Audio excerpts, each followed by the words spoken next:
আসসালামু আলাইকুম everyone, welcome back to another video. Shafin Ahmed. আজকে আমরা ক্লাস করতে করতে অনেকগুলো ক্লাস করে ফেললাম। আমরা 18টা ক্লাস করে ফেললাম আমার এই অ্যাডভান্স বইটার উপরে। সো আজকে আমরা ক্লাস করব 19 নম্বর লেসনটা করব। সেই 19 নম্বর লেসনটা করার জন্য আপনাদেরকে আমি সবাইকে রিকোয়েস্ট করব, আপনারা খাতা কলম বই নিয়ে আপনারা বসে আপনারা লিখবেন, বলবেন এন্ড প্র্যাকটিস করবেন। শুধু ভিডিওগুলো দেখবেন না। এবং আপনারা ভিডিওতে অনেকে কমেন্ট করেন না, একটা লাইক দিতে ভুলে যান। আর প্রায় 60% আমার যারা সাবস্ক্রাইবার আছেন, ফলোয়ার আছেন, তারা এখনো কিন্তু আমার চ্যানেলটাকে সাবস্ক্রাইব করেননি। So try to do subscribe my channel anyway. So আসেন আজকে 19 নম্বর ক্লাসটা করি। আজকে আমরা 19 নম্বর ক্লাসে যেটা করব, যে আমরা কোথায় অনলি ইউজ করব, কোথায় জাস্ট ইউজ করব। পেজ নাম্বার 10 থেকে লেসন নাম্বার 19 করাবো। সো আমরা অনেকেই কনফিউজ যে স্যার আমি অনলি কোথায় বলবো আর আমি জাস্ট কোথায় বলবো। আসেন এই ব্যাপারটা ক্লিয়ার করি। I have only one watch, তার মানে আমার একটা ওয়াচ আছে, আমার একটাই ঘড়ি আছে। এই অনলি ওয়ান ওয়াচ বলতে বোঝাচ্ছে যে আপনার একটাই মাত্র ঘড়ি আছে, আর কোনো ঘড়ি নাই। আপনি যদি জাস্ট ইউজ করেন তাহলে আপনি বলতে পারেন I have just this watch, আমার এই ঘড়িটাই আছে, আরো এখন এই ঘড়িটাই আছে, আরো ঘড়ি ছিল কিন্তু এখন নাই, হয়তো অতীতে ছিল কেউ নিয়ে গেছে। সো আপনি কিছুটা পার্থক্য আছে, আপনাকে খেয়াল করতে হবে। অনলি বোঝাতে একটাই বোঝাচ্ছে, আর জাস্ট বোঝাতে এক্স্যাক্টলি বোঝাচ্ছে এটাই আছে, হয়তো আরো ছিল কিন্তু এখন নাই। আরেকটা উদাহরণ দিই, অনলি ইউ আন্ডারস্ট্যান্ড মি। হয়তো আপনি কাউকে বোঝাতে চাচ্ছেন যে আপনার অনলি ইউ আন্ডারস্ট্যান্ড মি, হয়তো আপনার হাজবেন্ড বা আপনার হয়তো কেউ আপনাকে, শুধু সেই আপনাকে বুঝে, একাই বুঝে। বুঝতে পেরেছেন? অথবা আপনি যদি ফ্যামিলিকে ইনক্লুড করে কথা বলেন তাহলে বলতে পারেন যে your family member just understand me. তার মানে শুধু একা না, কিন্তু এটা ফ্যামিলি মেম্বাররা সবাই মিলে, জাস্ট তারাই শুধু আমাকে বুঝে। ক্লিয়ার? আমি বুঝতে পারছি। সো এখানে মেইন পার্থক্যটা হলো, যদি জোর দিয়ে বলতে চান একাই, একজন, তাহলে তখন অনলি ইউজ করবে। Only I, only you, only this watch, তখন আপনি জাস্টটা বলবেন না। ক্লিয়ার? আমি আরেকটা এক্সাম্পল দিচ্ছি, আপনি ক্লিয়ার হবেন। আরেকটা উদাহরণ দিই, আপনি বলতে পারেন যে I have only this book.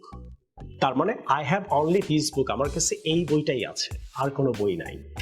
R I have just this book, তার মানে হয়তো আরো বই ছিল, হয়তো বইটা কেউ নিয়ে গিয়েছে, অথবা আপনি বিক্রি করে দিয়েছেন, অথবা আপনি হারিয়ে ফেলেছেন। তখন আপনি বলতে পারেন I have just this book. Clear? So only আর জাস্টের মধ্যে ওরকম কোনো পার্থক্য নাই, বাট আপনি যদি খুব জোর দিয়ে স্পেসিফিক ভাবে বলতে চান তাহলে আপনি অনলি আর জাস্টকে একটু স্পেসিফিক করে বলতে পারেন।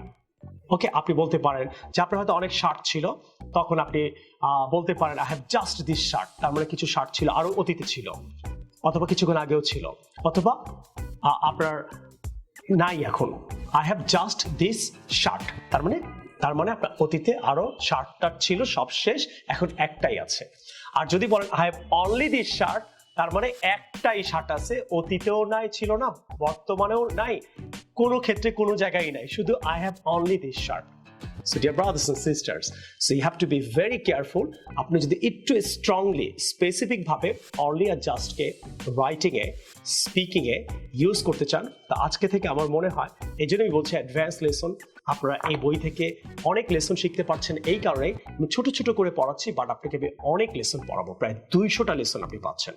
So what you have to do, আপনাকে যদি এরকম আরো লেসন আপনি শিখতে চান, ভিডিও দেখে দেখে আপনার বাচ্চাকে, আপনার বন্ধুকে, আপনার কলিগকে, আপনার ফ্রেন্ডকে, যারা মোটামুটি ইংরেজি জানে, তারা স্ট্রাগল করছে আরো ভালো করে কিভাবে ইংরেজি বলতে পারবো, লিখতে পারবো, তাদেরকে আপনি অবশ্যই, এটা আপনার নৈতিক দায়িত্ব, নিজে শিখবেন, অন্যকে শিখতে সাহায্য করবেন। সো আপনি এখন বলতে পারেন যে আপনি কোথায় অনলি ইউজ করবেন, কোথায় জাস্ট ইউজ করবেন। ক্লিয়ার? সো আসেন কিছু প্র্যাকটিক্যাল এক্সাম্পল দেখি, আপনি আরো ক্লিয়ার হবেন। অনলির একটা উদাহরণ দিচ্ছি আপনাদেরকে এখন। Hi Nitu, can you give me this book? Sorry, sir, I can't give you this book. I have only this book. Only মানে কি? আমার কাছে একটাই আছে, একটাই মাত্র বই, তার মানে আরো কোনো বই নেই। আর জাস্ট কোথায় বলবা? হয়তো আরো বই ছিল, রাইট? আরো বই ছিল, কেউ হয়তো নিয়ে গেছে, তুমি কাউকে দিয়ে দিছো, তখন বলবো I have just this book. Only মানে একটাই, আর জাস্ট মানে কি আরো ছিল। ওকে, তো তোমার কাছে আরো বই ছিল, মনে করো 2টা বই ছিল, রাইট? হ্যাঁ, আমি একটা নিয়ে গেলাম। এখন যদি বলি can you give me this book, Sorry, sir, I can't give you this book. I have just this book. তখন বলবা জাস্ট দিস বুক, একটাই থাকা অনলি, আরো ছিল কেউ নিয়ে গেছে বা হারিয়ে গেছে বা কোথাও পড়ে গেছে, তখন বলবা I have just this book. আশা করি অনলি অ্যান্ড জাস্টের মধ্যে একটু ক্লিয়ার হলেন। Sir, could you please give me the marker? I have only this marker, I can't give you, মানে আমার কাছে একটাই মার্কার আছে। Okay. ক্লিয়ার? Yes, sir. আর যদি আমার কাছে দুইটা ছিল, চারটা ছিল, কেউ নিয়ে গেছে, রাইট, কেউ নিয়ে গেছে তারপরে একটা আছে, তাহলে কি হবে? Just Just. হবে। তাহলে একটা এক্সাম্পল সেন্টেন্স বলি, প্রশ্ন করো। Could you please give me this marker? I have just this marker, তার মানে আরো দুইটা চারটা ছিল, ওটা নাই এখন। ক্লিয়ার? Yes, sir. আশা করি লেসনটা ভালো লাগলো, আর লেসনটা ভালো লাগলে অবশ্যই এটা আপনি ফেসবুকে শেয়ার করবেন, অনেক গ্রুপেও শেয়ার করবেন, অ্যান্ড আপনার ফ্রেন্ডদের, কলিগদের, নেইবারদের যাদের সাথেই দেখা হয় আপনি এই বইটা নিয়ে কথা বলবেন, এবং তাদের যদি অ্যাডভান্স ইংরেজিতে প্রবলেম থাকে তাদেরকে আপনি আরো হেল্প করবেন। I will see you the new video some other time. Take care, Allah হাফেজ। আর বইটা এখনই কিন্তু অর্ডার করেন স্ক্রিনে দেখা নাম্বারে। ঢাকার মধ্যে আপনি একদিন পরে পাবেন, ঢাকার বাইরে হলে 3 দিনের মধ্যে পাবেন, এবার আপনি আমেরিকায় পাচ্ছেন, ইন্ডিয়ায় পাচ্ছেন, এবার আপনি ইউরোপের যে কোনো কান্ট্রিতে আপনি পাচ্ছেন। আমাদের অ্যামাজনের লিঙ্ক থেকে অ্যামাজনে গিয়ে আপনি বইটা অর্ডার করতে পারবেন রাইট নাও। সবাই ভালো থাকবেন, সুস্থ থাকবেন। আসসালামু আলাইকুম।